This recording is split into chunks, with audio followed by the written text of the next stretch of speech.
আজকে একদম ঘরোয়া কিছু উপকরণ দিয়ে বানিয়ে দেখাবো চিংড়ি মাছের মালাইকারি। এই মালাইকারিটা খেতে অসম্ভব মজাদার এবং বানাতেও একদম সহজ। তো কথা না বাড়িয়ে চলেন মূল রেসিপিতে চলে যাওয়া যাক। আমাদের যেহেতু ছোট পরিবার, তাই আমরা অল্প অল্প করেই রান্না করি। আমি এখানে 4টা চিংড়ি মাছ নিয়ে নিয়েছি। মাছগুলো সামান্য লবণ আর হলুদ দিয়ে মাখিয়ে নিয়েছি। এখন একটা পাত্রে কিছুটা সরিষার তেল দিয়ে মাছগুলোকে খুব হালকা করে ভেজে নিতে হবে।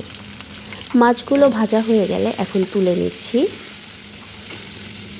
এখন সেই একই তেলের ভিতরে 1 কাপ পরিমাণ পেঁয়াজ কুচি দিয়ে পেঁয়াজগুলোকে নরম নরম করে ভেজে নিতে হবে। পেঁয়াজগুলো নরম হয়ে গেলে দিয়ে দিচ্ছি কিছু গরম মশলা। আমি এখানে একটা তেজপাতা, 2টা দারুচিনি, 2টা সাদা লবঙ্গ, সাদা এলাচ আর 2টা লবঙ্গ নিয়ে নিয়েছি। মালাইকারি বানানোর জন্য সাধারণত পেঁয়াজ কিন্তু পেস্ট করে দিতে হয়, বাট আমার সময় স্বল্পতার জন্য আমি এখানে পেঁয়াজটা পেস্ট না করে কুচি করেই দিয়ে দিয়েছি।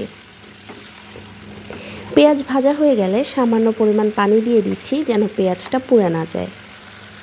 এরপর এর মধ্যে দিয়ে দিচ্ছি আদা রসুন বাটা, সাথে দিয়ে দিচ্ছি পরিমাণ মতো লবণ, মরিচের গুঁড়া, জিরার গুঁড়া, গরম মশলার গুঁড়া। এখন মশলাগুলোকে খুব ভালোভাবে কষিয়ে নিতে হবে। আসলে রান্নার আসল টেস্টটা কিন্তু নির্ভর করে মশলা কষানোর উপরেই। মশলা যত ভালোভাবে কষানো হয়, খাবারের টেস্টটা তত বেশি বাড়ে।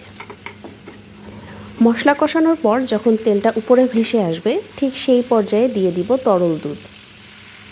আমি এখানে 1/2 কাপ পরিমাণ তরল দুধ দিয়ে দিয়েছি।